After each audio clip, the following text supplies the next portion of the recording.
The laugh was the part that would stay with her longest, not the gun, not the flashlight aimed directly into her eyes, not the contempt dripping from his voice, like something that had been fermenting inside him for years.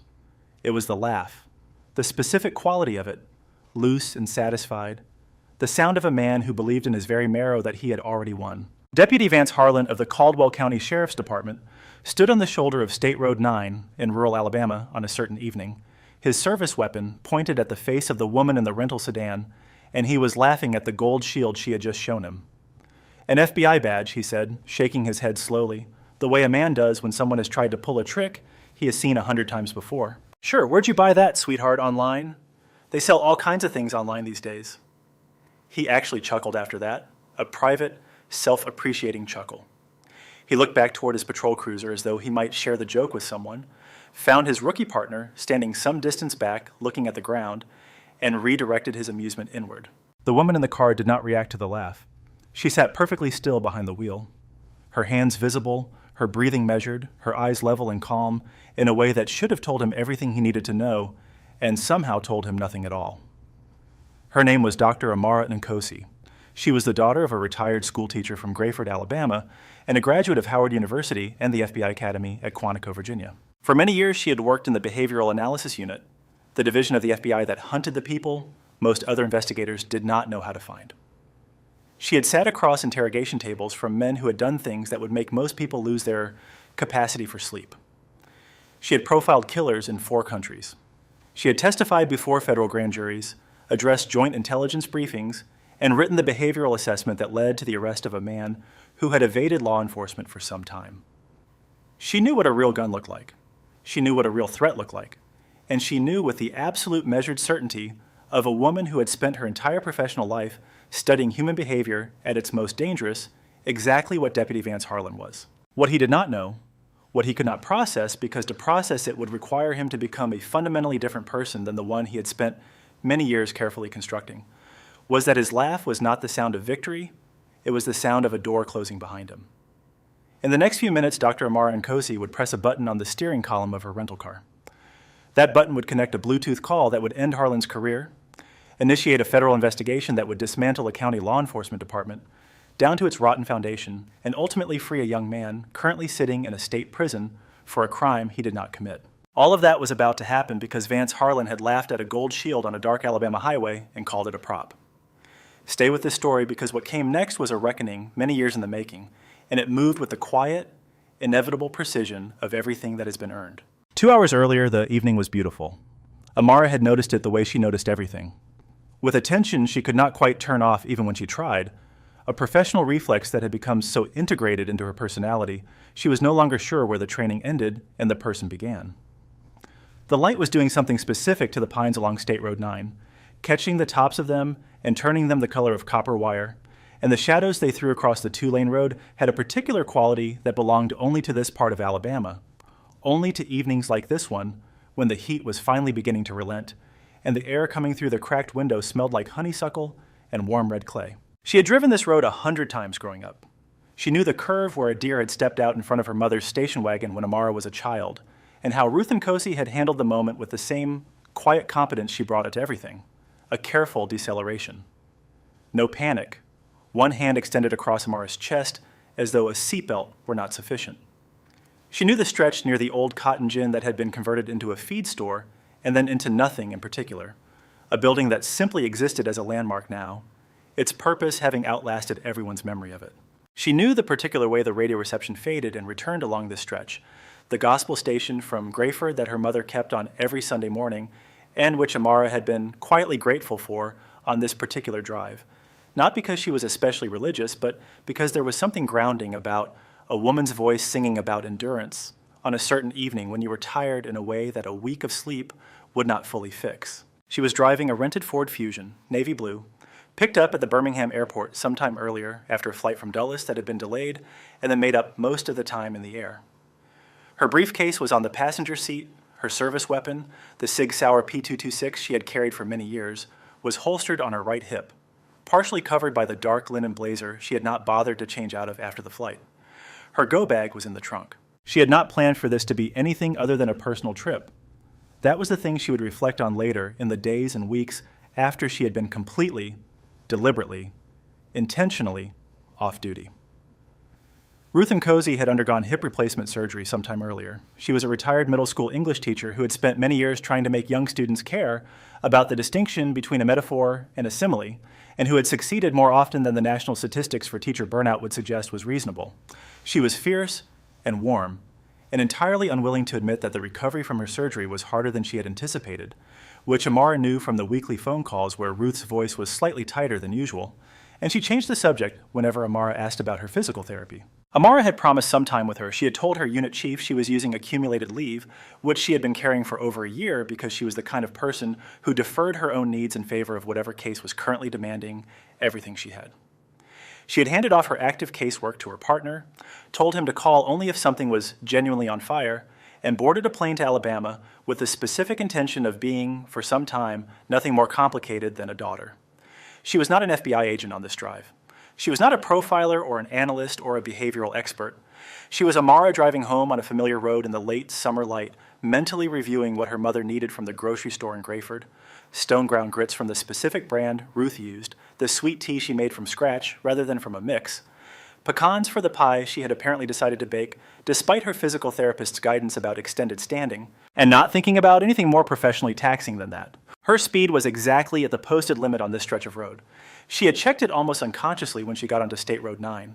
The habit of many years of driving in a profession where appearing in any way negligent, in any way at any time, was a liability she did not permit herself. Her registration was in order. Her headlights were on. Her insurance card was in the glove compartment beside the rental agreement. She had done a full walk around of the vehicle at the rental agency in Birmingham before accepting the keys, checking the lights, the tire condition, the body for existing damage, and everything had been functioning correctly. There was one small thought, barely a footnote, that moved through her mind somewhere along the way. A file that had been sitting in the behavioral analysis unit's shared drive for some time, flagged by a junior analyst named Torres, who had been working on a pattern recognition project involving civil rights complaints from rural jurisdictions in 3 southeastern states. Caldwell County, Alabama, had appeared in that file. The complaint density, civil rights allegations per capita, cross-referenced against case dispositions, was an outlier. More complaints than surrounding counties, far fewer that had ever been escalated to the State Attorney General or the Department of Justice. Torres had flagged it. Amara had been meaning to read it in full. She had gotten through part of it before a more urgent case had pulled her attention in another direction, and she had bookmarked it with the intention of returning. She had not yet returned. She made a mental note to do so after her time with Ruth. She turned the gospel station up slightly as the singer moved into the bridge of something that sounded like it had been written for exactly this kind of evening, on exactly this kind of road, and she let herself simply drive. Sometime later, the world behind her erupted in red and blue. Her heart did not jump. That was the first thing, the one she would describe later in her official statement with clinical precision, and which she would never fully explain to anyone who had not spent years training for the specific experience of suddenly dangerous situations.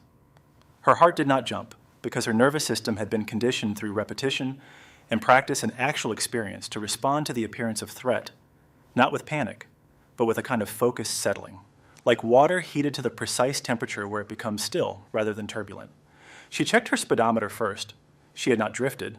She checked her mirrors, one patrol car lights active riding her bumper, more aggressively than any traffic stop required. The lights cycling through their strobing pattern without the siren, which meant this was meant to be sudden and disorienting, but not officially urgent. She checked the road ahead, no other vehicles visible, no intersections for some distance. She signaled.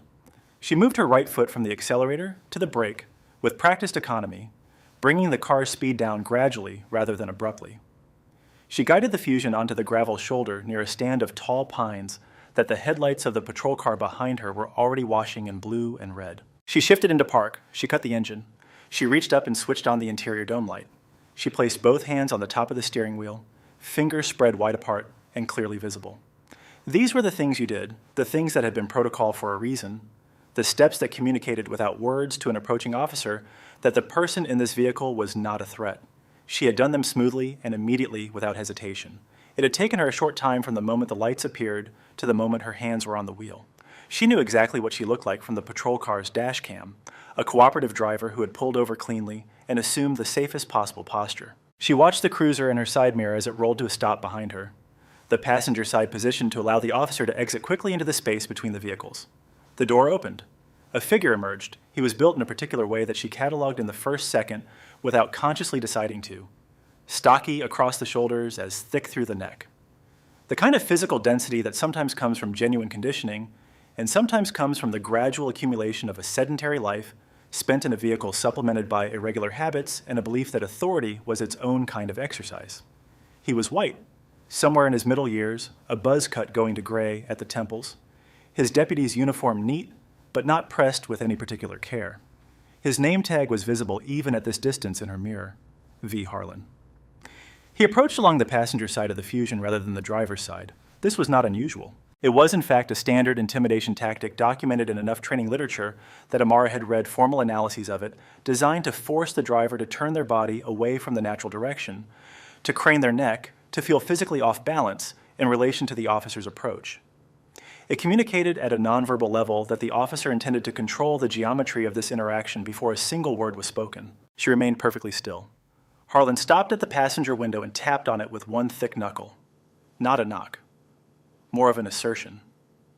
She lowered it smoothly. The evening air that came in was thick with the smell of warm clay and pine resin.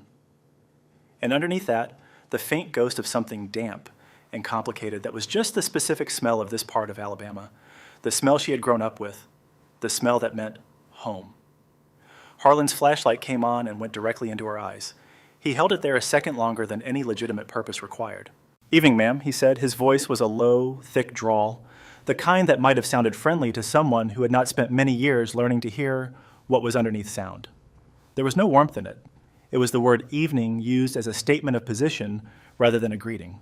"Good evening, officer," Amara replied. Her voice was even and quiet, calibrated to signal neither deference nor aggression. She had learned long ago that the most useful tone in a tense situation was simply neutral, not warm enough to seem like you were trying to manage someone, not cool enough to seem like a challenge. "License and registration," he said. Not a question, not phrased as a request, just the words in the tone of someone who issued orders for a living and expected the world to arrange itself accordingly. "My wallet is in my purse on the passenger floor," Amara said, moving nothing yet. "The rental agreement is in the glove compartment. I'm going to reach for them now, slowly, starting with the purse." She maintained eye contact with him throughout this narration, watching his face, cataloging his response. He grunted, affirmative enough. His hand had drifted to rest casually on the butt of his holstered service weapon during the seconds it took her to retrieve the documents, which she noted. She moved with the kind of deliberate slowness that communicates awareness of the gravity of the situation. Not nervousness, which looks like guilt, but care, which looks like professionalism. She handed over the license and rental agreement. He took them. Looked at the license. His eyes moved to her Virginia address, and something in his expression changed. A small compression around the corners of his mouth, a barely perceptible adjustment in his posture. "You're a long way from home," he said. The subtext was not subtle.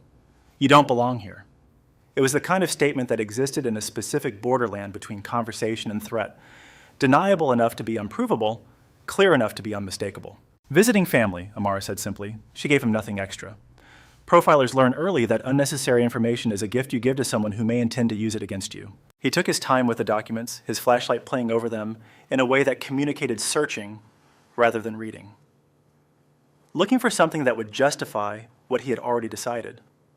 After a full minute, which is a very long time to look at a valid driver's license and a rental agreement, he handed them back.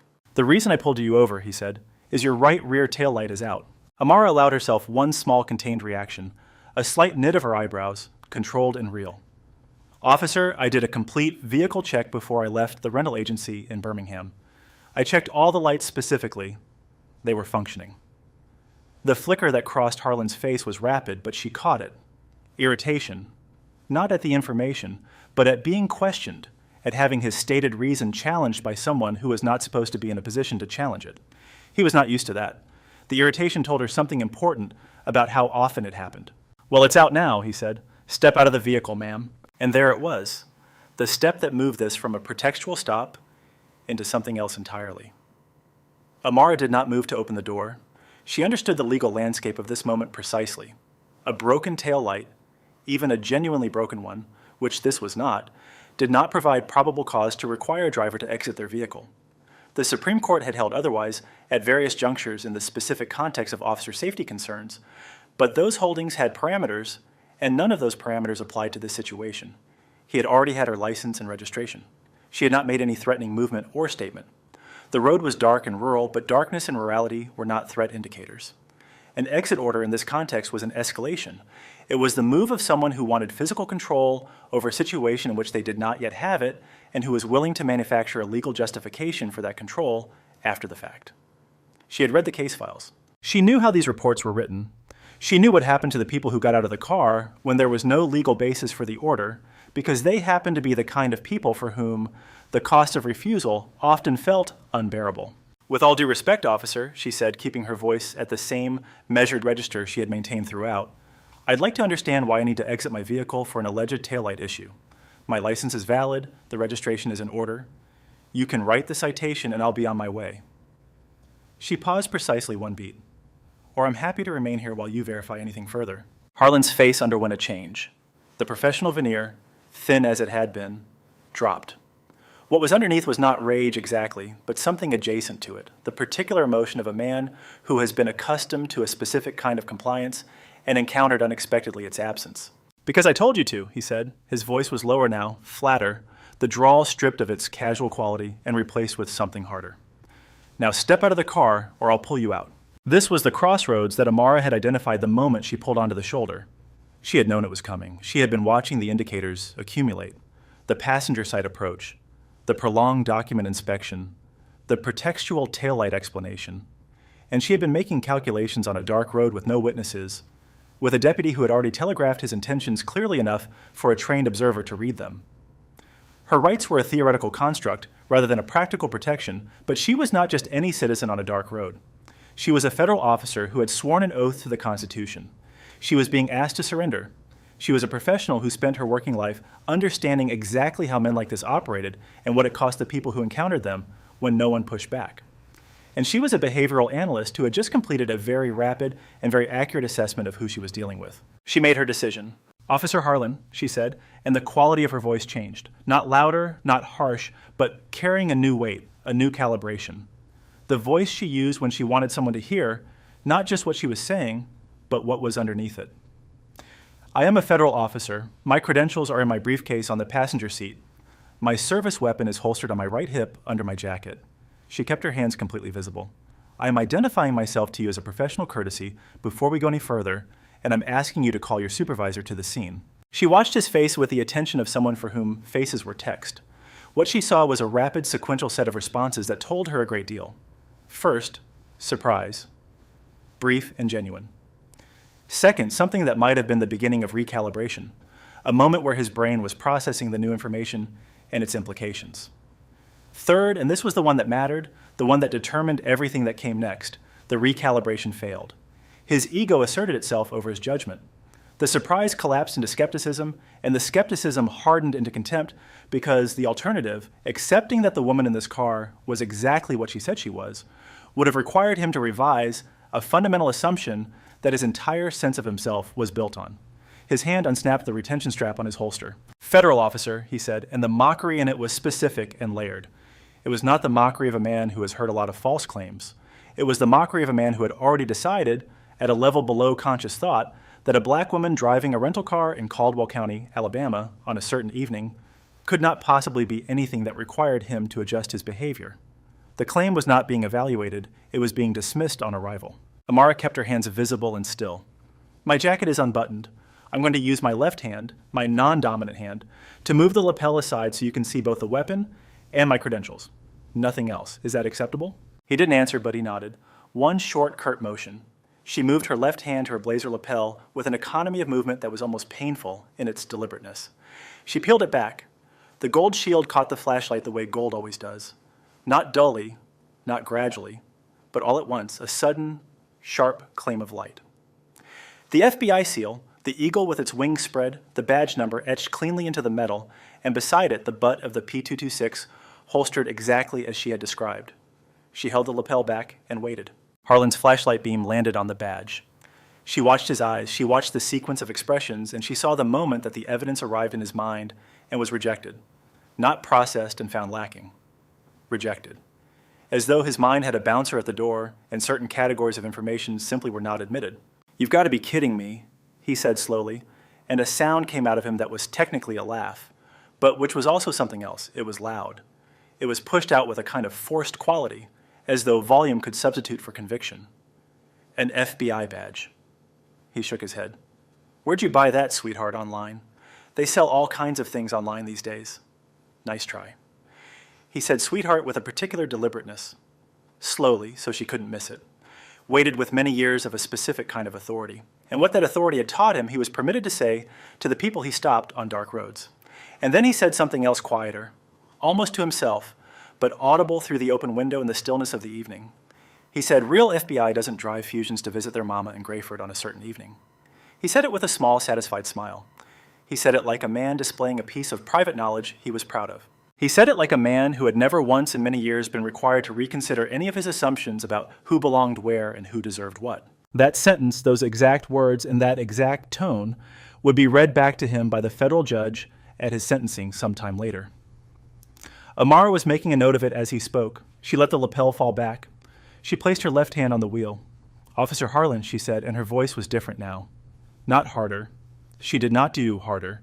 It was not a register she found useful, but stripped of everything that was not information. "Badge number 472. My name is Special Agent Dr. Amara Nkosi, Behavioral Analysis Unit, Quantico. The weapon I'm carrying is a federally issued Sig Sauer P226. You are currently committing a felony. You have a short time to lower your weapon and call your supervisor before I treat this as an act of aggression against a federal officer in the line of duty." He drew his Glock and aimed it at her face. In the peripheral field that her training had expanded over many years of work, she registered Deputy Pruitt, the young partner who had been hanging back by the patrol car throughout all of this, hat brim low, avoiding eye contact, take a single involuntary step backward. Not forward, backward. Harlan's finger was near the trigger. His hand was steady in the way that hands are steady when adrenaline has locked the muscles, which is a different kind of steady than calm, and she could tell the difference. "Hands on the wheel," he said, "both of them. Now." The world had narrowed to the dimensions of this specific moment on this specific road. The cricket sound had not stopped, but it was very far away. The pine smell was still there, but abstract, registered by some part of her mind that was not currently in charge. The part that was in charge was doing something very quiet with her right thumb. Her hands were on the wheel, visible, compliant. And Vance Harlan, standing outside the passenger window of a rental Ford Fusion on State Road 9 in Caldwell County, Alabama, with his service weapon pointed at the face of a behavioral analysis unit agent, felt powerful. That was the part that mattered, that he genuinely felt it. He was not performing authority for an audience. There was no one here he needed to impress. Deputy Pruitt was some distance away and looking at his shoes. The road was empty in both directions, dark beyond the reach of the cruiser's lights. This was not theater. This was Vance Harlan experiencing in his body and in something that passed for his soul the sensation of complete control over a situation. He stepped back from the window slightly, keeping the weapon up, and allowed himself a private moment of assessment. The woman in the car was still calm. That continued to irritate him in a way he couldn't fully articulate because people were supposed to be afraid, and she wasn't performing afraid correctly. But her hands were on the wheel. She was not reaching for anything. The situation was, in his assessment, completely under his management. He reached for his radio with his left hand, keeping the Glock steady in his right. "Dispatch, this is Unit 7. His voice was easy, conversational, the voice of a man narrating a slightly tedious situation from a position of complete comfort. "Got a non-compliant black female driver on State Road 9, mile marker 31. Virginia plates on a rental. Subject is claiming to be a federal agent and showing what appears to be a counterfeit credential." He glanced toward the car, toward the woman inside it, and let a beat of amusement color his next words. "FBI." He said it with the same tone someone might use to report that a driver had claimed to be the King of England. "Going to need a transport unit and a tow. Subject is refusing to exit the vehicle." He clicked off. He looked at the car, at Amara visible through the glass, hands on the wheel, eyes forward. "Federal agent," he said half to himself, and shook his head one more time. He let a sound out somewhere between a sigh and a chuckle. The sound of a man who has been doing a job long enough to have encountered every variation of attempt, and who finds the latest one mostly entertaining in its audacity. He moved slightly toward the rear of her car, maintaining his sight line through the window, and fished a pack of cigarettes from his breast pocket with his left hand. He lit one. He stood on the shoulder of State Road 9, and he smoked and he watched the woman in the rental car, and he felt entirely, completely, irreversibly in control of this situation. Some distance away, Deputy Pruitt was staring at the gravel under his boots. He was young. He had been with the Caldwell County Sheriff's Department for some time. He had been partnered with Vance Harlan for some of those months, and in that time, he had learned a number of things about the way Vance Harlan worked that he had not been able to unlearn and had not yet found a way to act on. He had learned about the taillight pretext. He had learned about the cash that sometimes ended up in Harlan's kit bag after searches that yielded no contraband. He had learned about the specific categories of drivers that Harlan flagged on State Road 9 and other stretches of County Road, out-of-state plates, late at night. Demographics that Harlan had never described with any clinical language, but which Pruitt understood through the accumulated weight of experience. He had learned all of these things, and he had said nothing to anyone because Vance Harlan had been in Caldwell County for many years, and Harlan's family had been in Caldwell County for generations, and the sheriff had known Harlan's father, and the things that had happened on the side of dark roads in Caldwell County had always somehow landed only on the people they happened to, rather than on the man who made them happen. He was looking at his boots because looking at the woman in the car made him feel something he did not know how to manage. Inside the car, Amara's right thumb found the voice command button on the steering column. She did not move her hands from the 10 and 2 position. She did not look down. She did not change her breathing pattern or her facial expression or the direction of her gaze, which remained fixed on the windshield ahead, the pine trees and the headlights, the particular texture of an Alabama highway at night. She located the button by the specific tactile memory of having driven this model of car before. The Fusion had a distinctive ridge on that button, a slightly raised lip, and she had clocked it when she adjusted her driving position at the Birmingham airport. She pressed it once, firmly. A soft chime, barely audible, easily masked by the engine's idle, and the ambient night sound signaled that the Bluetooth was live and connected to her phone. "Call Ray," she said, quiet toward the dashboard, under the sound of everything else. Harlan, some distance away and finishing his cigarette, heard something. He frowned toward the car. "What did you say?" "Nothing, officer," Amara said, level and calm, eyes forward, hands exactly where they had been. He squinted at her, decided she had been talking to herself, looked away. Through the car's speakers, almost entirely covered by the engine sound and the ambient noise of the night, there was a distant ringing. Once. Twice. Special Agent in Charge Elias Cole picked up on the second ring. He was in his later years, many years with the Bureau, a man whose voice had been shaped by a lifetime of speaking in rooms where the temperature of the conversation was determined entirely by how he chose to open his mouth. He was not groggy. He had not been asleep.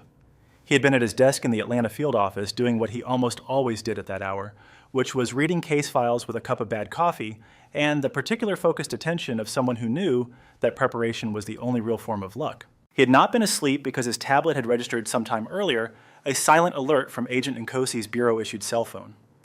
The alert was generated automatically by a feature that most agents never activated, and which Amara had turned on sometime earlier after a situation that she did not discuss in detail with anyone. It was a distress indicator triggered not by any action dramatic enough to draw attention, but by the specific pattern of an FBI phone that had been stationary on a roadside location for an extended period while its owner had not interacted with it, cross-referenced with the phone's GPS coordinates in a jurisdiction flagged for civil rights monitoring. SAC Cole had seen the alert. He had pulled up the coordinates on his mapping system. He had noted that Agent Nkosi's phone placed her on State Road 9 in Caldwell County, Alabama, a county that appeared in a file he had reviewed sometime earlier, and which had generated a low-grade but persistent background concern in his professional mind. He had been about to call her when his phone rang. "Cole," he said. "Elias."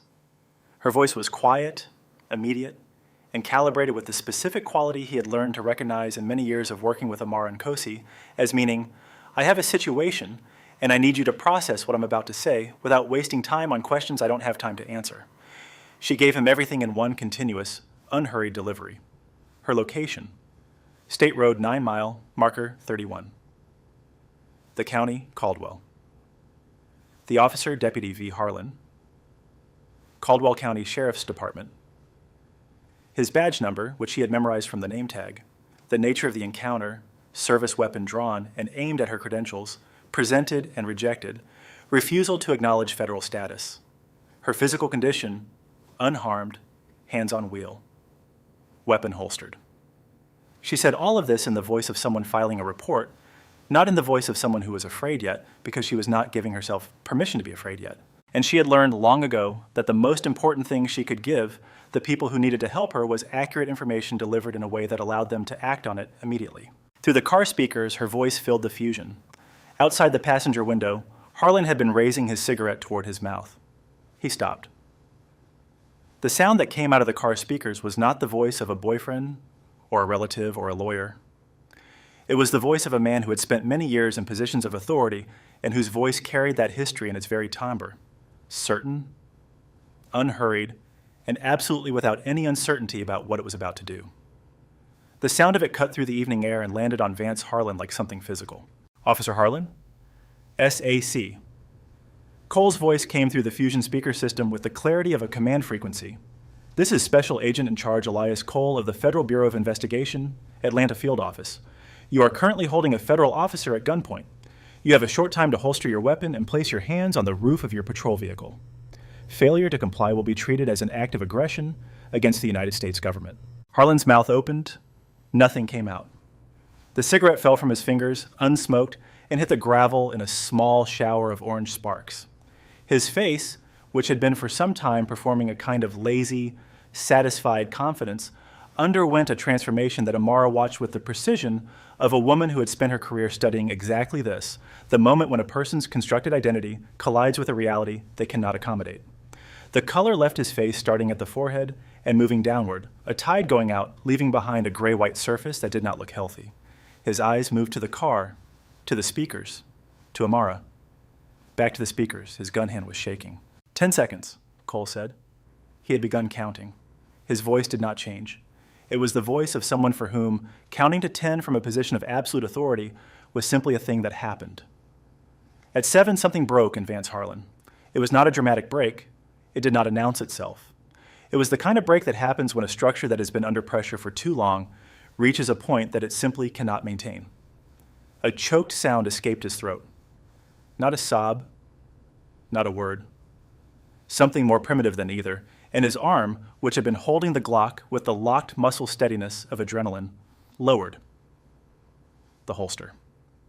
His hand found it by muscle memory and returned the weapon with a clatter that was louder than it should have been because his hand was shaking. He stumbled backward from the car. 1 step, 2. His hands went up, both of them swaying in the universal gesture of surrender. The gesture he had caused other people to make many times, and which felt on his own body like something he did not have a word for. Okay, he said. His voice was barely recognizable. Okay, it's holstered. Okay. Confirm, Agent Nkosi, Cole said. Weapon is holstered, SAC. Amara's voice was exactly as steady as it had been throughout.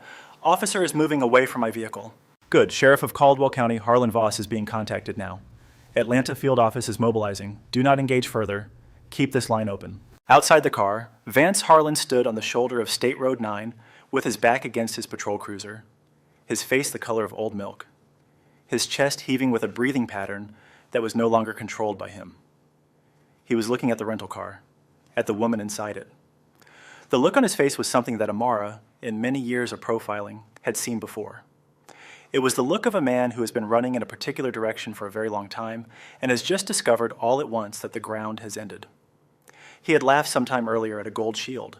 Now he understood what the shield represented, and the understanding was arriving all at once, the full weight of it, everything it meant, and everything it was going to mean, and there was nowhere on this dark road for Vance Harlan to put any of it. The headlights appeared from the direction of Grayford sometime later.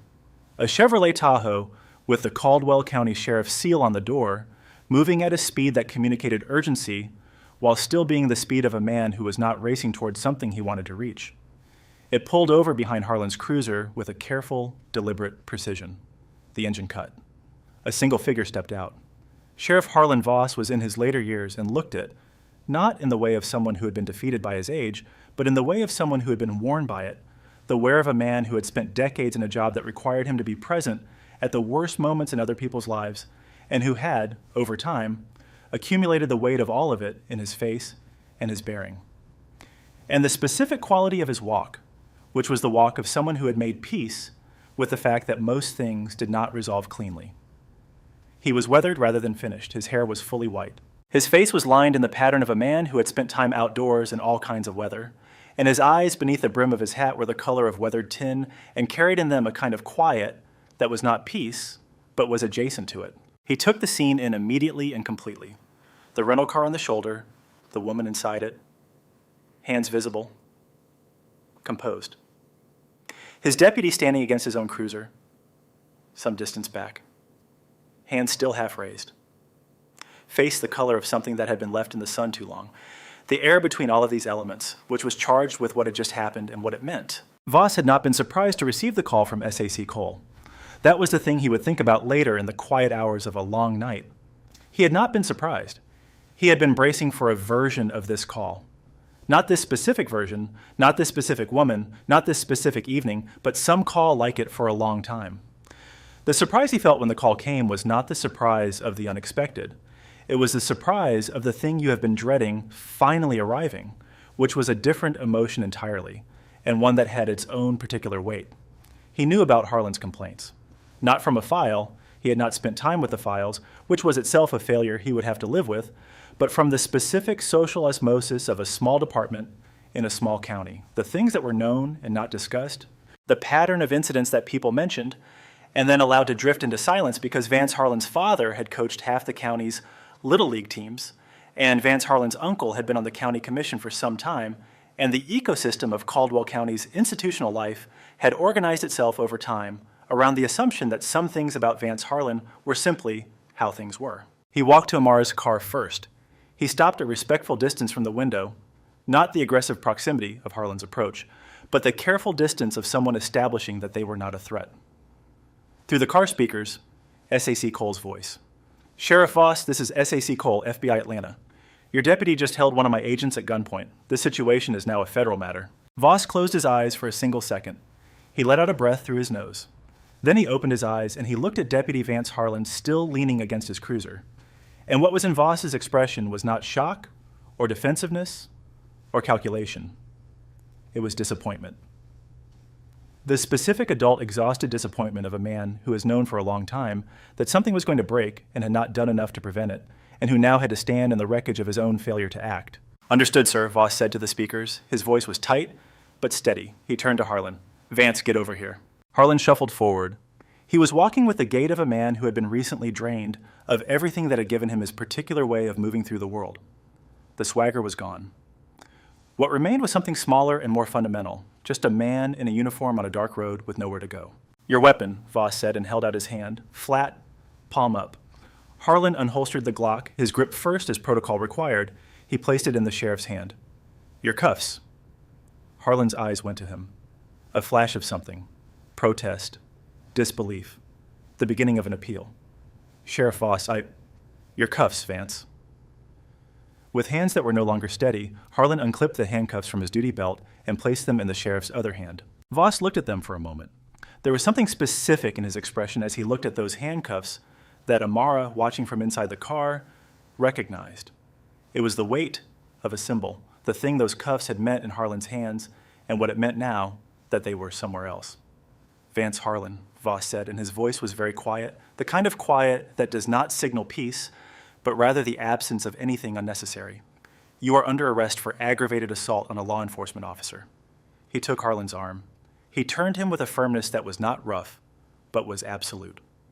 He pressed him gently against the hood of Harlan's own cruiser, the car Harlan had driven for many years as though it were a throne, as though it gave him something that it had never actually had the power to yield, and he pressed Vance Harlan's own handcuffs onto Vance Harlan's own wrists. The click of the ratchet was very loud in the evening stillness. Amara allowed herself her first full breath of the evening. She took her hands off the steering wheel slowly. She flexed her fingers. She looked at her hands for a moment. Steady, both of them, which was something she was quietly grateful for. And then she reached forward and lowered the volume on the car's audio system, leaving the line to Cole open, bringing it to a background hum. Through the windshield and the red and blue light of the strobing cruiser, she could see Harlan sitting in the back of Voss's Tahoe. His face was turned toward the glass, toward some middle distance beyond it, toward nothing in particular. He was not looking at her. She was not sure he was looking at anything. Amara stepped out of the car for the first time since the stop had begun. The air was warm and thick and smelled of pine and clay and evening. It smelled like home. She stood beside the rental car and breathed it in for one deliberate moment, and then she straightened her jacket and walked toward Sheriff Harlan Voss. On the southern horizon, the first hint of headlights, multiple, moving fast in convoy, was beginning to appear. The FBI's arrival was not subtle and was not designed to be. Several black Suburbans with federal plates and the kind of understated but unmissable professional gravity that comes with a full field office response materialized on State Road 9 within some time of Cole's call. They did not come with sirens. They came with speed and with lights and with the air of people who had somewhere to be and intended to be there now. They cordoned off both ends of the area around the rental car and Harlan's cruiser with the efficient choreography of a team that had done this before. Forensic technicians began the process of documenting the scene with the kind of thoroughness that communicates without a word being spoken, that every detail of what happened here is going to matter in a proceeding that is going to matter. Amara gave her initial statement to the first Atlanta field agent on scene, a woman named Diane Coulter, sharp and fast, who took notes with the efficiency of someone who understood that the window for capturing precise detail closes quickly. And then she sat in the back of one of the Suburbans with a cup of coffee that tasted nothing like her mother's and waited for S.C. Cole. He arrived sometime after the initial call. Elias Cole in person was a different presence from Elias Cole on the phone, which was itself a formidable presence. He was tall and spare, with close-cropped white hair and the kind of unhurried measuring gaze that came from a lifetime of walking into rooms where the facts had not yet been established and needing to establish them quickly. He shook Amara's hand once firmly, the way he shook everyone's hand, and looked at her with an attention that took inventory without being intrusive. "You good?" he said. "I'm good," she said. He nodded. He believed her because she did not do the thing people sometimes did when they said they were good and weren't. She did not add anything, did not qualify, did not reach for reassurance. She was good in the way a person is good when they have been through something difficult and have emerged from it with their faculties intact, which was a different kind of good from not having been through anything difficult at all, but it was real, and he could see it. They moved inside to the Caldwell County Sheriff's Building where FBI technicians had already begun the process of turning a battered conference room into a functional command space. The contrast between the federal equipment being set up and the institutional furniture of the county building told its own story about the gap between these two worlds. Cole closed the door. He sat down across from Amara, and he looked at her with an expression that she had seen before, the look of someone who has information that is going to change the shape of a conversation. "I need to tell you something," he said, "that you didn't have context for when you were sitting on the side of that road." He opened his laptop. He turned it toward her. On the screen was the behavioral analysis unit file she had bookmarked sometime earlier and not finished reading: the Torres analysis, the pattern recognition project, the civil rights complaint, density mapping for 3 rural Alabama counties. He had pulled it up and scrolled it to the section she had not reached, Caldwell County, a table. Complaint numbers by deputy, cross-referenced with dispositions. The name V. Harlan appeared multiple times over some time. Multiple filed complaints, excessive force, unlawful search, deprivation of rights, coercion. None of the complaints had been forwarded to the Alabama Attorney General's office. None had reached the Department of Justice. All had been processed through the Caldwell County Sheriff's Department's internal affairs process, which had found in all cases insufficient evidence to substantiate the allegations. The head of Caldwell County's Internal Affairs Division was a Captain Roy Sutton, who had been with the department for many years and who was close to Vance Harlan. Amara looked at this information for a long time without speaking. Cole let her. "Torres flagged this county specifically," she said finally. "He flagged it as a high-probability active predation corridor," Cole said. State Road 9 was one of several stretches he identified as statistically anomalous in terms of out-of-county stop rates, correlated with racial demographics of drivers, and correlated with a specific pattern of outcomes. Elevated rates of searches, elevated rates of reported property loss, nearly no subsequent prosecution that resulted in conviction. Amara was quiet again for a moment. Something was happening in her expression, not shock, because the evidence had been pointing at this with enough consistency that shock would have required her to have been ignoring the indicators, and she hadn't been ignoring them. She had simply not yet assembled them into this specific shape.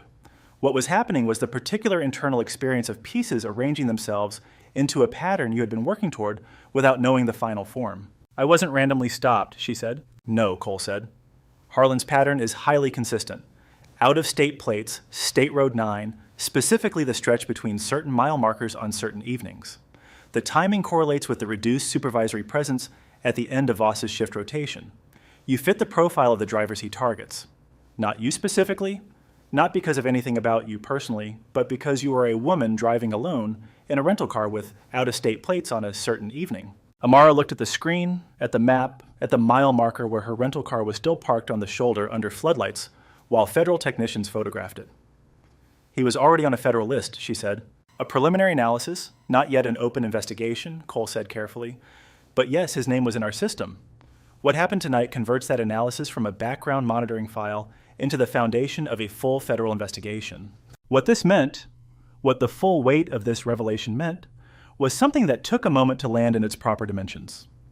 She had not stumbled into this situation. She had not been unlucky, had not been in the wrong place, had not been a random target of a random bad actor on a random evening.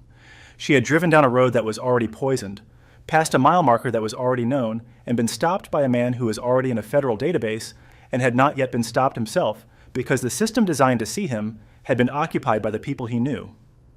She had been the person the trap caught that couldn't be swallowed. She thought about the multiple filed complaints.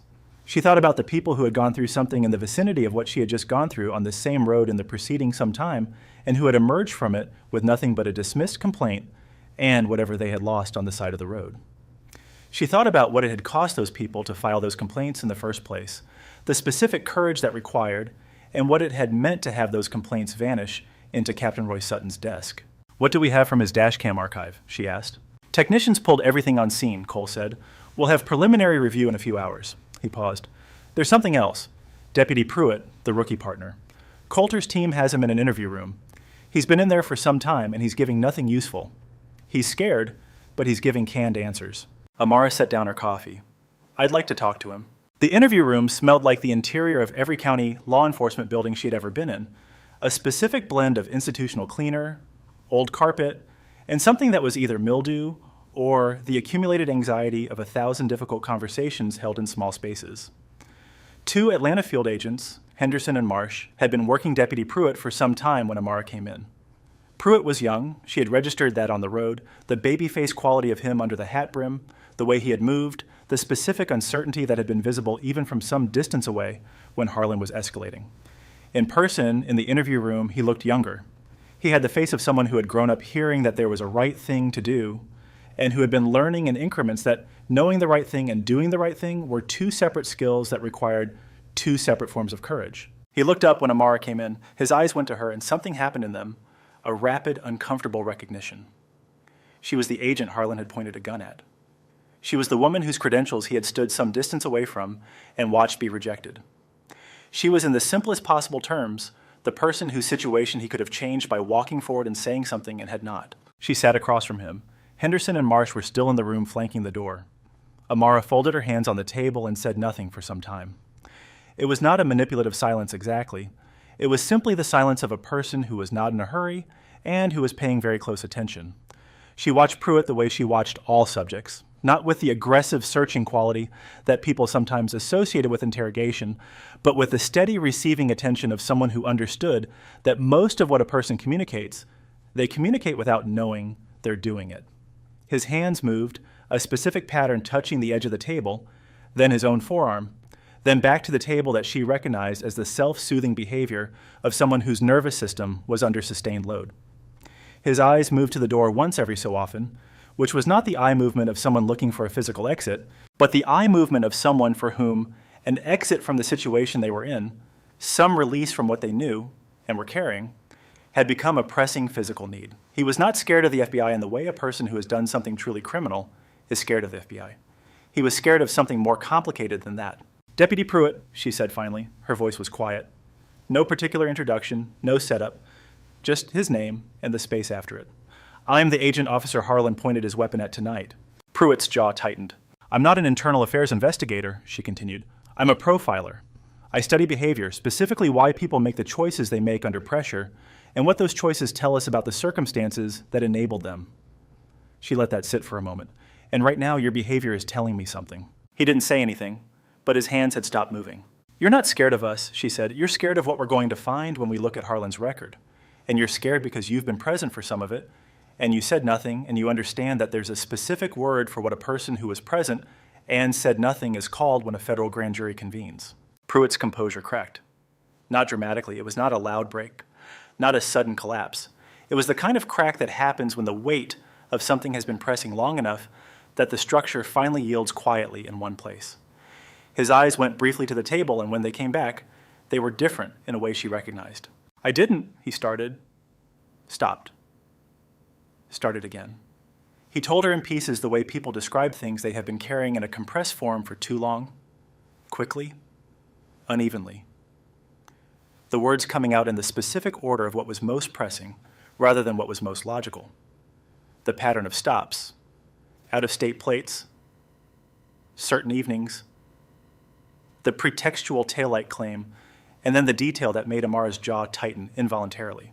The detail she controlled the reaction to before it reached her face, the rubber mallet in Harlan's kit bag for the evenings when a taillight needed to become broken after the stop had already begun. The cash, the valuables that disappeared from glove compartments during searches, the specific way Harlan would return to his patrol car between searches, and the specific way the second search would always find something the first had not. And then Deputy Pruitt said the name Calvin Thornton. The name landed differently than the rest of it, not because it was louder or more dramatic. Pruitt said it almost quietly, the way you say a thing you have been not saying for long enough that saying it out loud feels strange in your mouth. But because of what came after it, the specific details that accumulated around the name and gave it its weight. Calvin Thornton. A young man at the time of the stop sometime earlier, from out of state, driving a pickup. He had a cooler in the truck bed with lunch from his mother's house. He had a playlist he was working through on the drive. He had, by every available account, nothing in his truck that was not exactly what it appeared to be. Harlan stopped him on the same stretch of road, same pretextual claim. Something about a swerving motion, not the tail light that time. He searched the truck once, found nothing. He was angry, Pruitt said. The kind of angry he got when the stop was not going the way he expected, when a person didn't have what he anticipated they would have, when the pretextual search came up empty and he had invested time in it. He went back to his patrol car. Pruitt had stayed near the front of Calvin Thornton's truck, exactly as Harlan had trained him to, maintaining the driver's sightline, keeping him occupied, giving Harlan the space to do what he needed to do. He had not fully understood what Harlan was doing in the patrol car. He had told himself he didn't know. He admitted to Amara now, very specifically not looking. Harlan had returned to the truck for the second search. He found under the driver's seat a small bag of heroin. Calvin Thornton was arrested on the spot. He had no prior record. He was taken to the Caldwell County Jail, charged with possession with intent to distribute, a charge enhanced by the amount Harlan claimed to have found, and assigned a court-appointed attorney who had multiple active cases and little time to spend with Calvin Thornton before the preliminary hearing. The attorney advised him to take a plea deal. The charges were serious. The evidence appeared solid, and a trial in Caldwell County with a jury drawn from Caldwell County was in the attorney's professional assessment not a favorable proposition for a young black man from out of state with no local connections. Calvin Thornton took the plea. He received a sentence in an Alabama state facility. He had been there for some time when this particular evening began. His engagement to be married had not survived the arrest. His construction job in Georgia had not held his position. His mother, a home health aide, was driving a long distance each way for monthly visits and had taken a second job to cover the costs. Amara wrote the name in her notebook and closed it. She looked at Pruitt, who was looking at the table. "Did you see him retrieve the bag from his own vehicle?" she asked. Pruitt was quiet for a long time. Then he said, "I didn't see him do it. I was at the front of Thornton's truck. But when we searched the truck the first time, I was thorough. I checked under both seats. There was nothing under the driver's seat the first time." "And you said nothing?" It was not a question. It was not an accusation exactly. It was simply a statement of what had happened, said in the level, non-judgmental voice she used when she was giving someone the space to respond to a fact honestly rather than defensively. "No," Pruitt said. His voice was very small. "I said nothing." She stood. She picked up her notebook and her pen, and she looked at him for a long moment. Not with contempt, because contempt was not useful here and was not what she felt, which was something more complicated and more exhausted than contempt. What she felt was the specific weight of understanding how something like Calvin Thornton's situation happens, the precise mechanism of it, the way it requires not just of Vance Harlan, but the accumulated silence of every Deputy Pruitt who stood at the front of the truck and did not look. "Tell Agent Henderson everything," she said. "Every stop you witnessed, every time you observed behavior that concerned you, every name you remember. The only thing that helps you now is complete and immediate cooperation, and even then, the help is limited and the timeline is short." She walked to the door and stopped with her hand on the frame. "Calvin Thornton is a young man," she said, not turning around.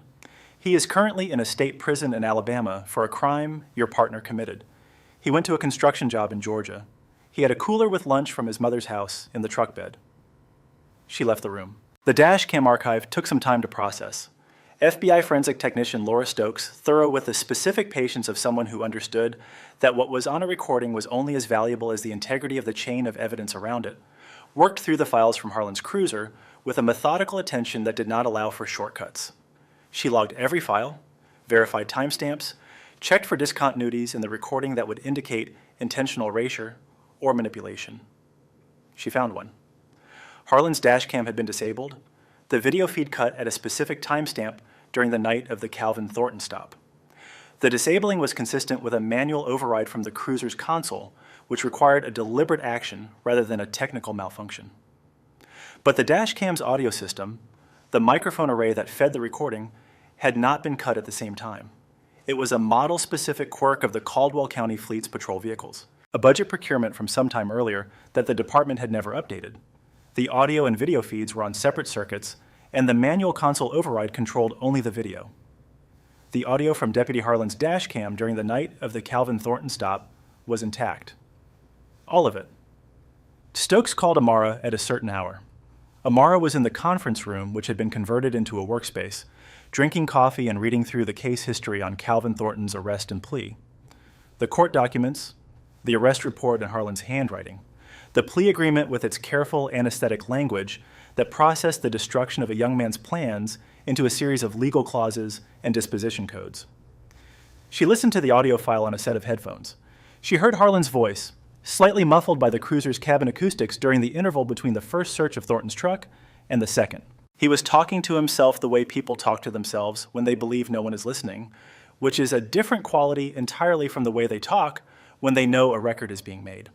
There was a specific sound, a glove compartment being opened, the particular plastic and mechanism sound of it different from the sound of the vehicle's main storage systems, then a rustle. Then the glove compartment closing. Then Vance Harlan, in the voice he used when he was alone and satisfied, said, "Let's see what kind of memory this kid takes back to Mississippi." It was a few words. The audio quality was not perfect, but it was comprehensible. It was comprehensible enough to be played in a federal courtroom. It was comprehensible enough for 12 jurors to hear Vance Harlan's voice in the act of what he was doing and know without any uncertainty what they were hearing. Amara pulled off the headphones and sat very still for a moment. Then she called Cole. "We have him," she said. By morning, the case against Vance Harlan was no longer a federal civil rights investigation with audio evidence of evidence tampering, a corroborating witness in Deputy Pruitt, multiple prior complaints, 3 of which Pruitt's account now connected to specific incidents he had directly observed, and a wrongfully imprisoned man in an Alabama state facility whose case file now had an FBI case number attached to it. 2 additional Caldwell County deputies served with immunity agreements and confronted with Pruitt's testimony, and the audio file came forward within some time. They described Vance Harlan in terms that were consistent with everything else, a man the department organized itself around, not because anyone admired what he did, but because everyone understood the cost of challenging it. Captain Roy Sutton was named explicitly in both deputies' accounts as the mechanism by which complaints vanished and investigations failed to materialize. Sutton had not merely failed to act, he had actively worked to ensure that the complaints against Harlan never reached anyone with the authority to act on them. Sutton was placed under federal investigation by that morning. The Caldwell County Sheriff's Department, as it had existed for many years, had begun the process of coming apart. The United States Attorney's Office for the Northern District of Alabama filed the indictments on a certain morning sometime after the stop on State Road 9. The charges against Deputy Vance Harlan were specific and numerous: assault on a federal officer in violation of Title 18, Section 111, deprivation of rights under color of law in the matter of Dr. Amara Nkosi, evidence tampering in the case of Calvin Thornton, perjury before the Caldwell County Circuit Court in the proceedings against Thornton, civil rights violations under Title 18, Section 242 across the Thornton matter, and additional incidents corroborated by the testimonies of Pruitt and the 2 cooperating deputies. The charge sheet for Captain Roy Sutton was shorter but no less serious: obstruction of justice, conspiracy to deprive civil rights, and accessory to evidence tampering. His immunity deal had not materialized. He had been too slow to cooperate and too late to offer anything the FBI did not already have from other sources. The morning the indictments were filed, Amara drove to her mother's house in Grayford. She did not call ahead. She pulled into Ruth Nkosi's driveway at a certain time, parked the rental car, a different one, a dark gray Camry from a different rental company, out of Birmingham obtained through bureau channels this time, and sat in the driveway for a moment before getting out. The house was exactly as it had always been, a craftsman bungalow painted pale yellow with a front porch that her father had rebuilt when Amara was a child and which had survived many years without needing further attention. The garden had been her mother's project for many years and showed it. It was overplanted and abundant and completely itself the way things are when someone has cared for them for a long time without any particular audience in mind. Ruth Nkosi appeared at the screen door before Amara had made it to the porch steps. She was smaller than she used to be, not recently, but over the accumulated years, the way people become smaller as their bodies gradually revise their ambitions in the direction of sustainability. She was wearing a house dress and slippers and her reading glasses pushed up on her forehead, and she looked at her daughter coming up the porch steps with the specific expression that Ruth had always used for things that mattered, an intensity of attention that was warmer than most people's open affection. "Come sit," she said, not a question. They sat on the porch in two of the old metal chairs that had been on this porch since before Amara could remember, and Ruth poured sweet tea from a pitcher she had already prepared, which meant she had been expecting company, which meant Cole had called ahead, which Amara had not asked him to do, but was retroactively grateful for. Ruth listened to the essential shape of what had happened. Amara kept it measured, factual. The version without the internal experience, the version she would give to a colleague. And when Amara was done, Ruth was quiet for a moment, looking at the garden. "They picked the wrong woman," Ruth said. It was not delivered as a comfort. It was a statement of fact in the tone Ruth had always used for facts, which was a tone that did not particularly require agreement, because facts did not require agreement. They simply were. "I was just driving home," Amara said. "I know that," Ruth said. "That's what I mean." She reached over and put her hand on Amara's briefly and without ceremony, and then she withdrew it. And they sat on the porch for a while and drank sweet tea and watched the light move through the garden. And Amara felt slowly and with the particular grace of familiar things, something in her chest began to settle. She stayed for some time. She helped her mother with physical therapy exercises and grocery shopping, and the pecan pie that Ruth had been planning since before the surgery. She slept in her childhood bedroom with the window open and the cricket sound coming in. And she woke up each morning knowing that Calvin Thornton was still in a state prison in Alabama, and that there was a trial coming, and that she had work to do when it arrived. Harlan's defense attorney, a Birmingham man named Harlan Whitaker, with a polished professional manner and a client list that leaned heavily toward people who needed the law, explained to them in ways that temporarily made it seem more flexible than it was, announced his strategy to the press in the kind of carefully calibrated language that told Amara everything she needed to know about it. He would argue context, he would argue professional discretion under stress, he would question the narrative, he would, in other words, argue everything except the evidence because the evidence was not arguable. She returned to Quantico for some time. She added the Caldwell County case architecture to the Behavioral Analysis Unit's monitoring infrastructure, ensured the pattern analysis that Torres had begun was expanded into a full formal assessment, and handled the outstanding elements of her other caseload. Then she flew back to Alabama for the trial. The emergency motion for Calvin Thornton's release had been filed and granted within some time of the indictment. A federal judge had reviewed the audio evidence from Harlan's dash cam, Pruitt's testimony, and the forensic analysis establishing that the contents of Thornton's glove compartment had been empty during the first search and occupied during the second, and had issued a stay of his sentence pending a formal review. Calvin Thornton walked out of the state correctional facility on a certain morning. He walked out with a garbage bag containing the possessions he had brought in with him, a Bible, a photograph of his parents taken at their anniversary, a change of clothes that no longer fit him correctly, because he had lost weight in ways that the institutional food did not account for. He met Amara for the first time in a small conference room at the federal courthouse in Birmingham the morning before his testimony before the grand jury.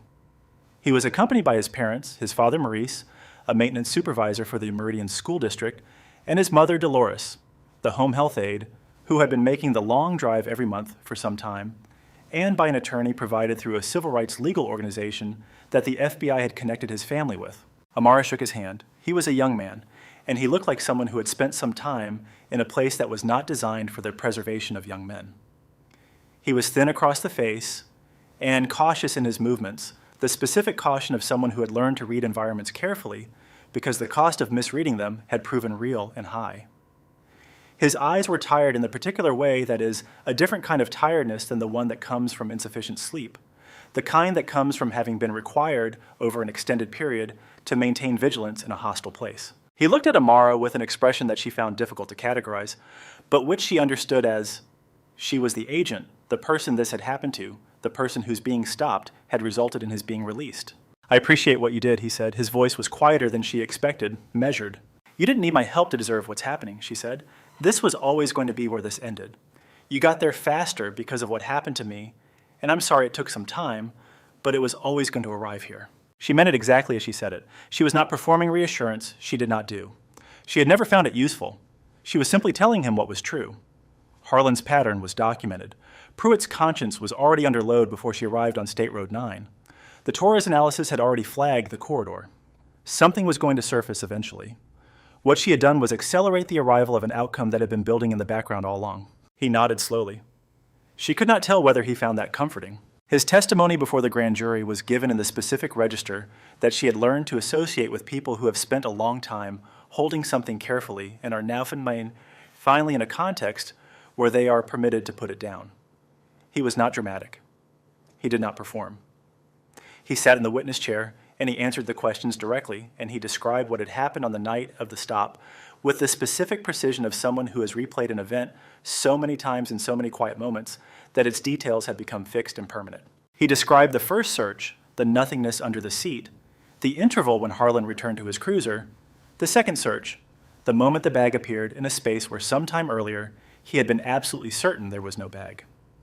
The expression on Harlan's face when he held it up, a satisfaction so specific and so directed that Calvin had understood in that instant that this had been the plan from the beginning, and that the plan had not required anything of Calvin except his presence and his vulnerability. He described the plea, the attorney with multiple cases and little time, the calculation that a trial in Caldwell County was not a favorable proposition for someone who looked like him. The moment he signed the agreement, which was the moment he had been required to formally confirm a lie about himself, to consent in writing to the version of him that Vance Harlan had constructed in order to limit the damage. "He decided to ruin my life," Calvin said toward the end. His voice was steady. "Not because I'd done anything, because I was there. Because I was the kind of person he decided he could do it to." When the United States attorney played the dash cam audio, Harlan's voice, the glove compartment opening, the rustle, the satisfied declaration about what kind of memory Calvin would take back to Mississippi, Calvin closed his eyes. He kept them closed for some time. Then he opened them and looked straight ahead. The grand jury returned a true bill on all counts. They took less than some time. The trial of the United States versus Vance Harlan opened in the federal courthouse in Birmingham on a certain morning, and it was from its first day the kind of proceeding that the press covers not because it is legally complex, but because it is morally clear, the kind of clarity that makes for a story that people want to follow, because they want to see where it lands. The gallery was full. It had been full every day of the preliminary hearings as well, but it was differently full now. The specific fullness of a room in which something is expected to be concluded, in which the accumulated weight of everything that has been building is about to find its proper resolution. There were reporters, there were community members from Caldwell County and from Birmingham, including a contingent of people who had driven from Meridian, Mississippi, Calvin Thornton's community, and who occupied several rows of the gallery in quiet collective attendance. Harlan Whitaker, Harlan's attorney, was professionally polished and evidentially empty, which is the most dangerous kind of attorney to be in a federal courtroom, because the emptiness requires concealment, and concealment requires performance. His opening statement was full of the language of context, the pressures of rural law enforcement, the split-second decisions that officers must make, the complex and sometimes ambiguous nature of roadside encounters. It was language designed to occupy space rather than communicate substance, to give the jury permission to find reasonable doubt in the fog of professional complexity. The assistant United States attorney, a woman named Patricia Nance, had no patience for fog. Her opening statement was some time of evidence delivered in the precise, unhurried voice of someone who knew that clarity was the most devastating thing she could offer the jury. She played the dashcam audio in the courtroom during the opening. She read Pruitt's account. She quoted the multiple complaints buried by Sutton. She put Harlan's face on the screen, the name tag, the badge number, the record, and she connected every piece of evidence to every other piece with the steady, sequential logic of a case that had been built rather than assembled. When Amara took the stand on a certain day of testimony, the courtroom was very quiet. She wore a simple Navy suit, no bureau badge, no visible credentials.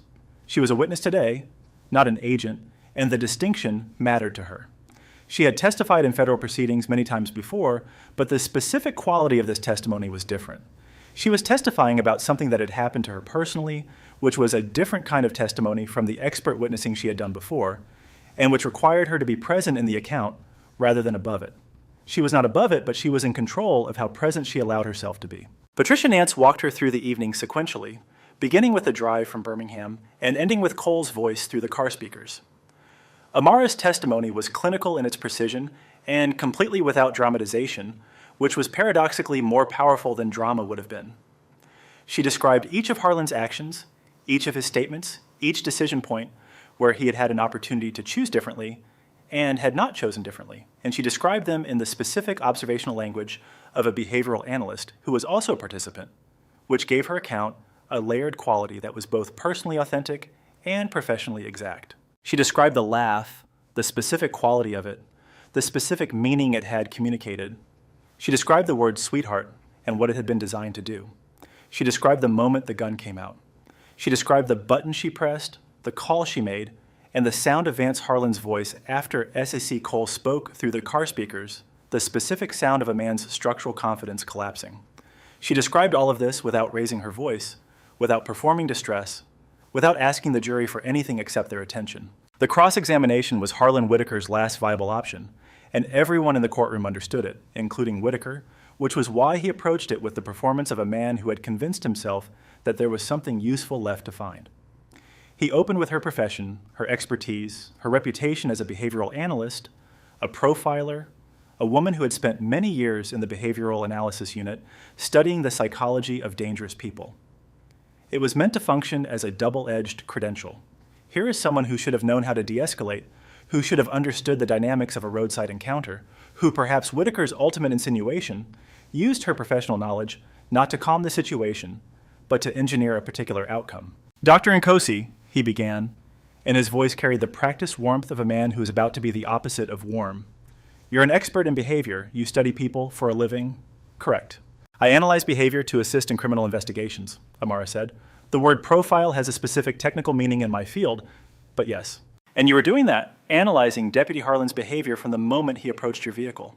I was observing his behavior, she said. Yes, as my training dictates in any law enforcement encounter. Whitaker moved along the railing with the studied, relaxed quality of a man who is building towards something. And what did your expert analysis tell you, Dr. Nkosi? Was Deputy Harlan dangerous? Was he the kind of officer who, in your expert professional opinion, posed a serious threat? My analysis told me several things, Amara said. It told me his baseline behavior was unusually aggressive for a routine traffic stop. It told me his questioning pattern was designed to establish dominance rather than gather information. His body language, specifically his proximity to me, and his deliberate choice of the passenger side approach, was the body language of someone establishing a physical power dynamic before any verbal exchange occurred. His failure to answer direct questions about the basis for the stop, combined with his refusal to identify a clear legal justification for the exit order, were consistent with someone operating on the assumption that they would not be required to justify their actions. A murmur moved through the gallery. Whitaker adjusted his approach. A many-year veteran deputy, he said with a record of service to his community. Are you suggesting he's some kind of monster? Amara looked at him steadily. The word monster is a creation of fiction, Mr. Whitaker, she said. In her professional work, we deal with men who make choices. Deputy Harlan chose to conduct a stop with no legitimate basis. He chose to escalate the situation when I asserted my legal rights. He chose to draw his weapon on an unarmed woman in a locked vehicle, and he chose to laugh when presented with my federal credentials. She paused, a single deliberate pause. Those are the choices of a man who believed he was above accountability, not a man who was doing his job. The murmur in the gallery moved again. Whitaker, rattled but not finished, tried a different angle. You refused to comply with a lawful order to exit the vehicle, correct? Correct. Isn't it possible that your defiance, your refusal, was the cause of this whole situation? Amara turned her gaze to the jury, not to Whitaker, to the jury. It was not a lawful order, she said, and her voice was the voice she used in briefing rooms when she needed a point to settle and stay settled. An officer requires probable cause to order a driver out of a vehicle for a simple traffic violation. Deputy Harlan had none. What I did was decline to surrender my Fourth Amendment rights, the same rights every person in this country is guaranteed, the same rights Deputy Harlan swore an oath to protect. A beat. You asked whether my refusal caused this situation. With respect, Mr. Whitaker, that question assumes that my constitutional rights are a provocation. Whitaker stalked back along the railing. He was losing the thread, and he knew it. He tried, in the way of a man who has run out of legitimate options, the final move, the one he had been holding back because he understood how dangerous it was.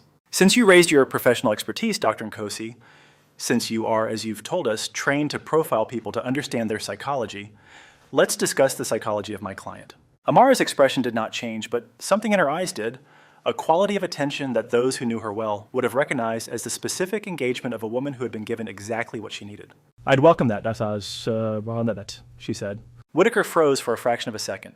He had expected deflection or legal objection from the prosecution, or at minimum an expression of reluctance.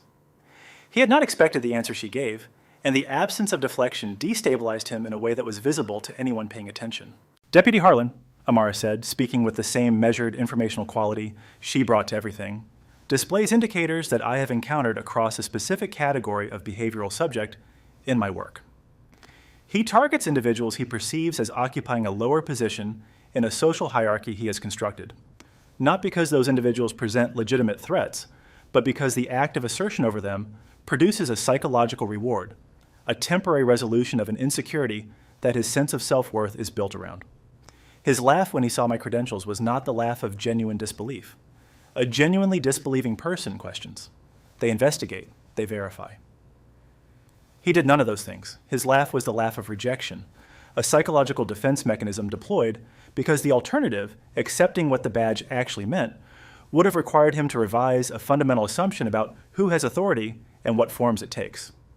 His worldview, specifically his worldview about the relationship between race and authority, was so thoroughly established that it functioned as a kind of structural blindness. He could not see me as what I was, not because he lacked the intelligence to process the evidence, but because processing it would have cost him something he was not willing to pay. The courtroom was completely silent. Whitaker stood at the railing with his mouth slightly open. He was a skilled attorney, and he had been in a great many difficult positions in courtrooms, but he was in one now that he had created for himself, and the specific nature of it, the experience of having aimed someone's expertise at them and had it returned in a direction he had not anticipated, was one he was not recovering from in front of a jury. No further questions, he said. He returned to his table. He sat down. He did not look at Harlan. Amara stepped down from the stand. She walked back to her seat in the gallery, and she sat down, and she was very still and very quiet. And she thought about a young man named Calvin Thornton, who was somewhere in this building today, waiting, and about a woman named Ruth Nkosi, who was in a craftsman bungalow in Grayford tending her garden, and about the people who had filed multiple complaints on separate occasions and watched each complaint disappear into Captain Roy Sutton's desk. She thought about all of these things, and she sat with them, and she waited for the jury to come back. The jury deliberated for some time. In Amara's experience, and she had considerable experience as an expert witness in proceedings where verdicts were not foregone conclusions, this was not the deliberation time of uncertainty. It was not the time of a jury working to resolve competing versions of events. It was the time of a jury that had arrived at a conclusion early in their deliberation and had spent the remaining portion ensuring that the paperwork was correct and the formality of the process had been honored because they understood that the formality of the process was part of what made the outcome meaningful. When the knock came at the jury room door and the bailiff moved to open it, the courtroom made the specific collective adjustment that happens when an assembled group of people understands that something is about to become permanent. The gallery straightened, the press pool stopped its movement. Even the ambient sound of the building, the ventilation system, the distant sound of other proceedings in other rooms seemed to recede. The 12 jurors filed in and took their seats. Not a single one of them looked at Vance Harlan. In Amara's experience, this was almost universally ominous for a defendant. Juries that have acquitted tend to look at defendants upon their return, sometimes with relief, sometimes with apology, sometimes with something that wants to communicate that they tried to help. Juries that have convicted tend not to look because the looking feels like a cruelty. They want to spare themselves even when the verdict does not spare the defendant. Harlan, seated at the defense table in a suit that fit him poorly, and which he had been wearing in some form for some days, looked at the jury with the specific desperate attention of a man who has been telling himself a story about how this ends and is no longer certain the story is true. His face had changed significantly over the course of the trial. The color had not returned. The confidence had not returned. What remained was the face of someone who had been held in a reality for some time that differed substantially from the reality he had inhabited for the preceding many years and who had not yet found a way to reconcile the two. Has the jury reached a verdict? Judge Elaine Brandt asked. She was in her later years, had been on the federal bench for many years, and had a reputation in the Northern District for being surgically fair and completely without mercy when the facts are clear. Her voice carried the specific authority of someone for whom the formality of the proceeding was not theater, but substance, the form through which the content of the law expressed itself. We have, Your Honor. The jury foreman was a man named Gerald Oakes, a retired high school shop teacher from Hoover who had served on prior juries and who had, Amara noted, maintained throughout the trial the careful, attentive expression of someone who understood that what he was doing mattered. He held the verdict form. He looked at it once, then he looked at the courtroom. On the charge of assault on a federal officer in violation of Title 18, Section 111, Oakes said, and his voice was steady, "We, the jury, find the defendant, Vance Harlan Greer, guilty." The sound that came from Harlan was involuntary and barely audible, a short, compressed exhalation, the sound of something leaving a body that had been holding it under pressure. His attorney placed a hand on his arm. On the charge of deprivation of rights under color of law, in the matter of Dr. Amara Nkosi, Oakes continued, we find the defendant guilty. In the gallery, Maurice Thornton, Calvin's father, had his head bowed. His wife, Dolores, had her hand in his. On the charge of evidence tampering in the matter of Calvin Andre Thornton, we find the defendant guilty. On the charge of perjury before the Caldwell County Circuit Court in the proceedings against Calvin Andre Thornton, we find the defendant guilty. Oakes went through all counts. The word came back each time with the same steady quality, repeated until it was no longer a word but a verdict. Until it was no longer a verdict, but a fact. Until it was no longer a fact, but a reckoning that had been building for many years on the side of dark Alabama roads, and which had arrived here in this room with this finality, because a woman had pressed a button on a steering column and refused to perform the fear that Vance Harlan needed her to perform. On the final count, the word came back for the final time, and Vance Harlan buried his face in his hands. Harlan Whitaker stared at the table. The sound from the gallery was not cheering. It was a collective release breath, the sound of a room of people exhaling something that had been held for a long time. Captain Roy Sutton had entered a plea agreement sometime into the trial when it became clear that the testimony emerging from the trial rendered his trial a formality. He was cooperating fully. He would face sentencing separately. The blue wall of the Caldwell County Sheriff's Department had not merely failed, it had been dismantled, piece by piece, by the accumulated weight of the things it had tried to bury. At the sentencing hearing sometime later, Judge Brandt gave the victims the opportunity to address the court before the formal proceeding. Calvin Thornton rose from the gallery and walked to the podium at a pace that was not slow, but was deliberate. The pace of someone who has thought carefully about this walk and who has decided that it will be taken at the pace that belongs to him, not the pace that someone else's urgency requires. He was wearing a suit that fit him now, purchased by his parents from a department store in Meridian sometime before the hearing. He had put on some of the weight he had lost. His eyes were not the same eyes he had arrived at the courthouse with some time earlier. They were not undamaged because the damage had been real, and the recovery from real damage is not a thing that completes itself quickly. But they carried something different than they had before, a harder, clearer quality. The eyes of someone who has paid a price they did not owe, and who has come out of the other side of the payment knowing precisely what they paid it for. He unfolded a single sheet of paper. His handwriting, large and careful, filled one side of it. "Mr. Harlan," he began, and he addressed the man directly, looking at the defense table where Harlan sat in a different suit than the one he had worn throughout the trial. This one provided by a county facility because the facility had Harlan now. His hands were folded on the table in the specific way of hands that are newly conscious of their own stillness, accustomed to being in motion with authority, and now required to simply rest. "When you stopped me on State Road 9, I was a young man. I was driving to a construction job in Georgia. I had a playlist. I had lunch from my mother's house in the back. I had a plan." He paused, not for effect, to breathe, because what came next was not easy, and he was allowing himself the time to say it correctly. "You took the plan. You took my job. You took my engagement." He glanced up from the paper. "My fiancée left some time after I went inside. She didn't know what else to do. I don't blame her." He returned to the paper. "You made my mother drive a long-distance round trip once a month for some time to see me in a place I should never have been. You made my father, a man who has worked for this country his whole life, who has believed in this country's systems his whole life, spend some time explaining to himself how something like this could happen and not be fixed. You used his faith in the system as a weapon against him because you knew he'd taught me that the system was something to trust, and you knew that meant I'd trust the wrong part of it." He set the paper down. He didn't need it anymore. "You thought I was nobody," he said. The gallery was completely still. "You thought I was the kind of person things could happen to without consequence. You were wrong about that. Not because of anything special about me, just because every person you stopped on that road was somebody to someone. But you couldn't see that because you didn't need to. Nobody was making you see it." He straightened. Today, this court is making you see it. I'm standing here in my freedom, Mr. Harlan. Watching you go where you put me, that's not revenge. That's just where the truth goes when it finally gets a clear path. He folded the paper, he walked back to his seat. His father put an arm around his shoulders, and his mother took his hand, and the three of them sat together in the gallery in a silence that was not empty, but was full of everything that the preceding sometime had cost them, and everything that this moment, inadequate as all moments of legal reckoning are in relation to what they are trying to address, was returning to them. Amara, sitting some rows back, did not speak.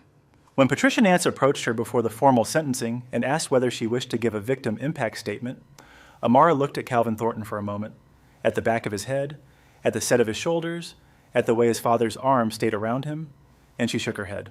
Everything that needs to be said has been said, she told Nance. Judge Elaine Brandt looked at Vance Harlan for a long time before she spoke. He was standing.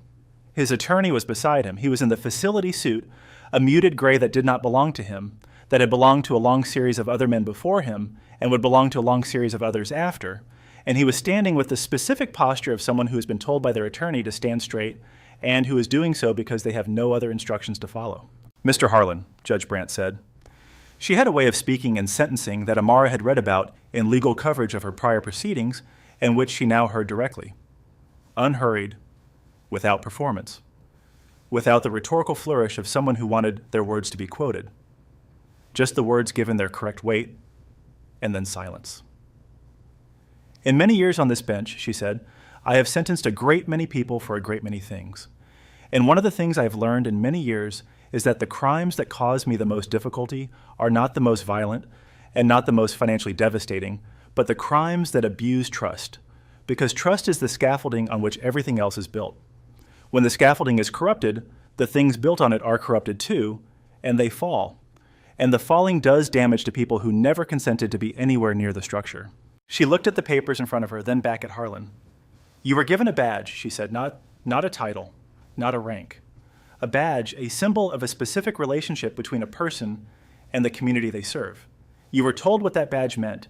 You took an oath about what it meant, and then you spent many years using it as a private instrument of power over people who had done nothing to earn your attention, except exist in a way that your prejudice had already categorized as a problem. She glanced toward Calvin Thornton in the gallery, a brief acknowledging glance. What you did to Calvin Thornton, to a young man driving to a job with a cooler from his mother's house in his truck bed, was not a mistake. It was not a lapse in judgment. It was a choice made in the specific way you had made it many times before, with the specific expectation that the system around you would cover the tracks.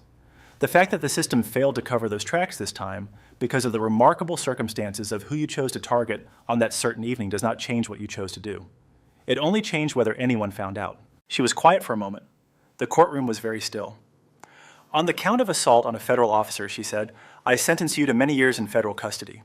On the multiple counts of deprivation of civil rights across the matters of Dr. Nkosi and Calvin Thornton and the additional incidents corroborated by witness testimony, I sentence you to years on each count to be served concurrently with the sentence.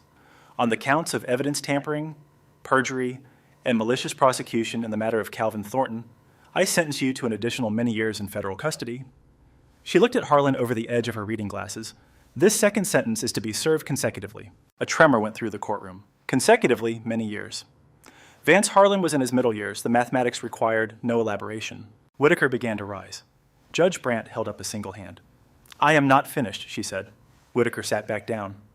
Mr. Harlan, you put an innocent man in a cage using the authority this court system entrusted to you.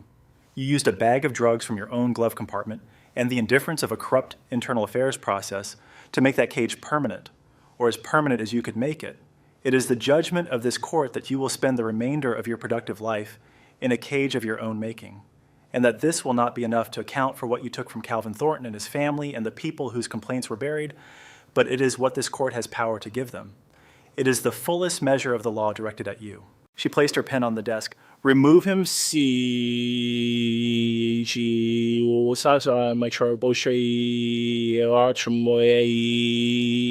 The United States Marshals moved from their positions near the wall.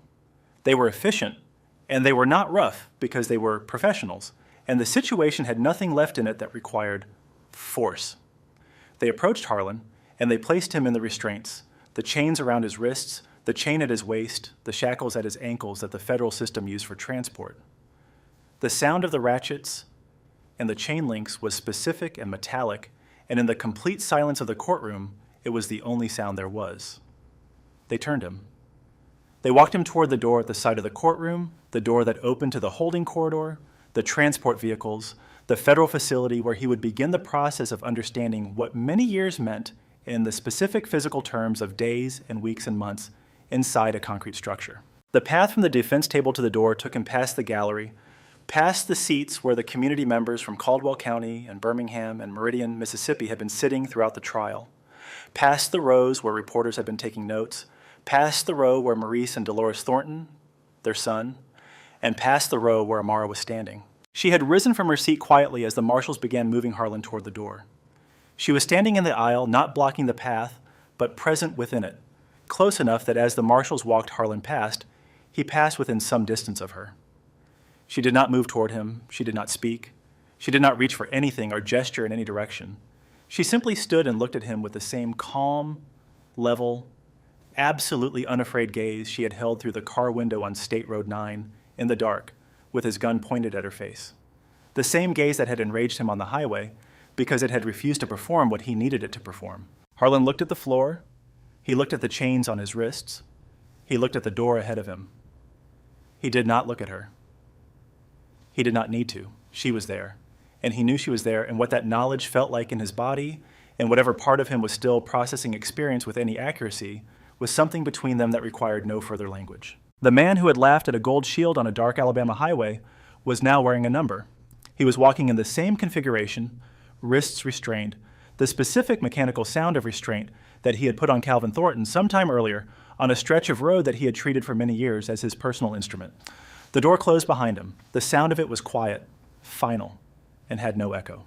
The work that followed a verdict like this was not cinematic. It was administrative and procedural and slow unfolding across some time in the language of motions filed, investigations open, personnel actions taken, and policy revisions drafted by people who were not at the center of the story, but who were the mechanism through which the story became something more than a verdict. The Department of Justice's Civil Rights Division opened a formal investigation into the Caldwell County Sheriff's Department within some time of the verdict.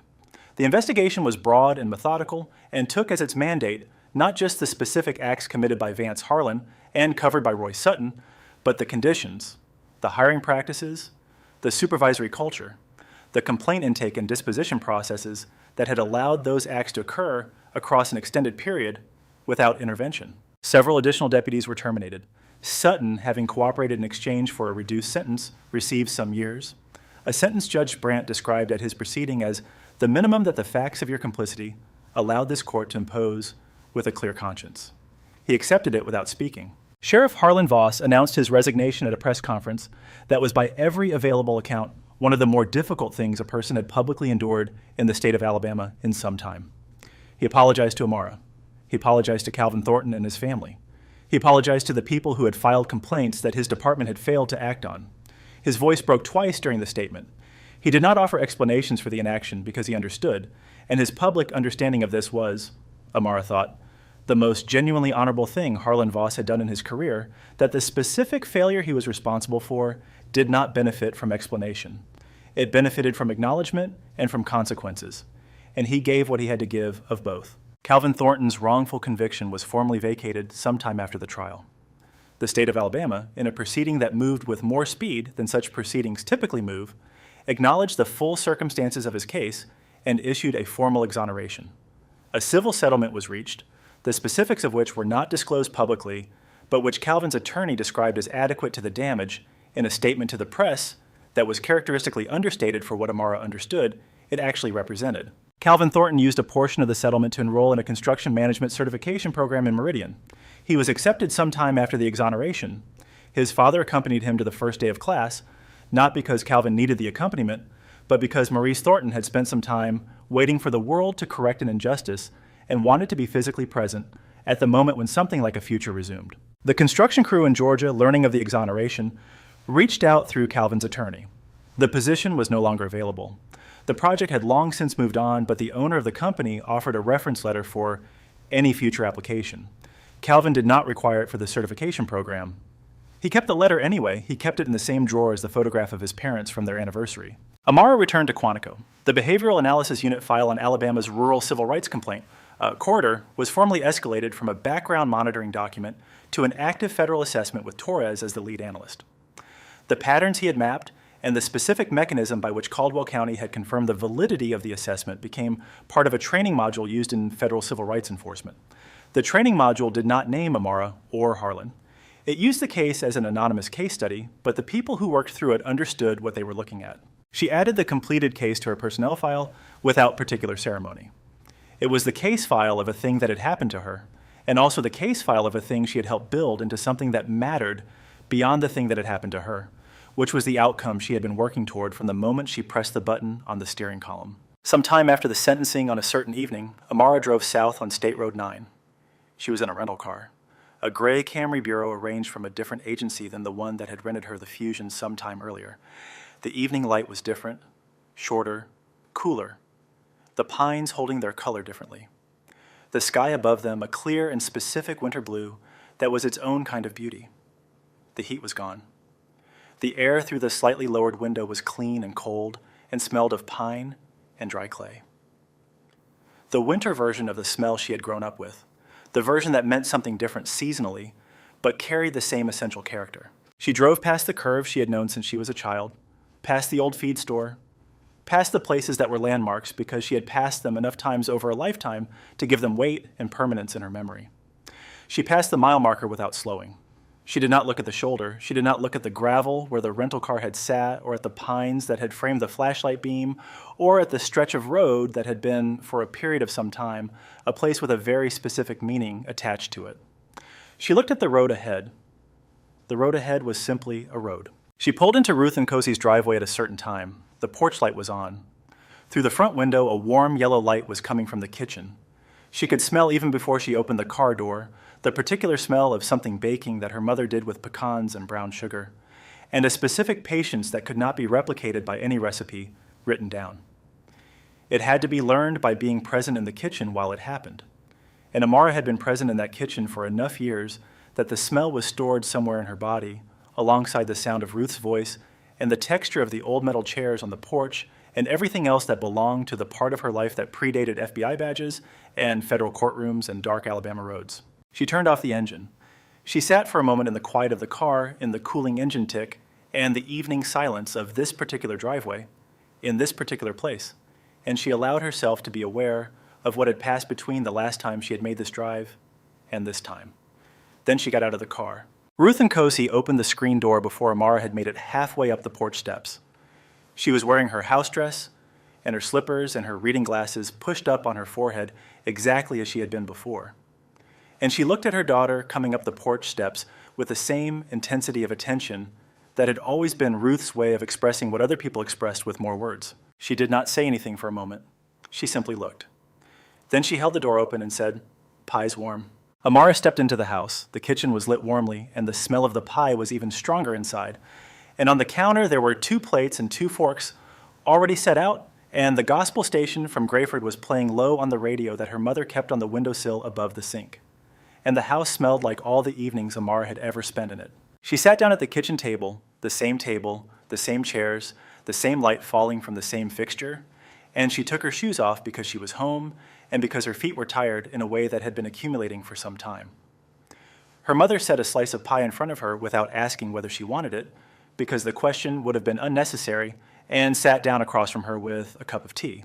Through the kitchen window, the Alabama evening was still and quiet and full of pines standing in the dark, with their particular patience, the patience of things that have been where they are for a long time and intend to remain. The road behind the house was dark. The road in front of it was dark. The road where this had all begun was dark. Amara and Cosey ate her mother's pecan pie in the warm kitchen light, and for the first time, in some time she was simply a daughter home. Vance Harlan thought a badge made him untouchable. He did not understand that he had spent many years building a case against himself, and all it took was one woman who refused to be afraid of him. Justice does not always announce itself.